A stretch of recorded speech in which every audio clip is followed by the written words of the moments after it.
Hello food lovers, చూస్తుంటే పన్నీర్ కర్రీలా ఉంది కదా. కాదు, ఇది ఎక్స్ట్రీమ్డ్ కర్రీ. మరి దీనికోసం 6 ఎగ్స్ తీసుకొని ఒక బౌల్లో వేసుకోవాలి. సన్నగా కట్ చేసిన ఉల్లిపాయ, కారం, కొత్తిమీర, కొంచెం మసాలా వేసి బాగా మిక్స్ చేసుకోవాలి.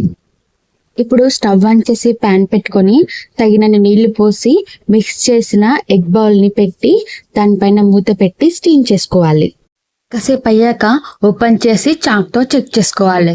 అంటుకుంటే ఇంకాసేపు ఉడకనివ్వాలి. మళ్ళీ మూత క్లోజ్ చేసి మరో కాసేపు పెట్టాలి. కాసేపు అయ్యాక చెక్ చేసుకుంటే పన్నీర్ పీసులు లాంటి ఎగ్ పీసెస్ రెడీ. లో చాక్తో కట్ చేసి ఇలా పీసులు చేసుకోవాలి. కర్రీ కోసం టమాటా, ఉల్లిపాయ, పచ్చిమిర్చి కట్ చేసుకొని పెట్టుకోవాలి. తర్వాత కడాయి పెట్టుకొని ఆయిల్ వేసి మసాలా దినుసులు, పచ్చిమిర్చి, ఉల్లిపాయలు కూడా వేసి కలిపి మూత పెట్టుకోవాలి. కాసేపు అయ్యాక మూత ఓపెన్ చేసి కొంచెం పసుపు, చిన్నగా కట్ చేసిన టొమాటో ముక్కలు, అల్లం కూడా వేసి బాగా కలిపి మూత పెట్టుకోవాలి. మధ్య మధ్యలో మూత ఓపెన్ చేసి అడుగంటకుండా కలుపుతూ ఉండాలి. తర్వాత తగినంత కారం, తగినంత ఉప్పు వేసి బాగా కలిపి 1 గ్లాస్ వాటర్ పోసి మూత పెట్టి మగ్గనివ్వాలి.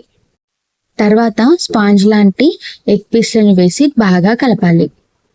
ఎగ్ పీసెస్ వేసాక విరగకుండా కలుపుకోవాలి. ఇలా అయ్యాక ప్లేట్లో వాటర్ పోసి మగ్గనివ్వాలి. గ్రేవీ బాగా వస్తుంది. కాసేపు మగ్గిన తర్వాత కొంచెం ధనియాల పొడి, కసూరి మేతి వేసి బాగా కలిపి చివరగా కొత్తిమీరతో గార్నిష్ చేసుకుంటే యమ్మీ ఎగ్ స్టీమ్డ్ కర్రీ రెడీ. చాలా టేస్టీగా, సాఫ్ట్గా ఉంటుంది. తప్పకుండా ట్రై చేయండి. Thanks for watching.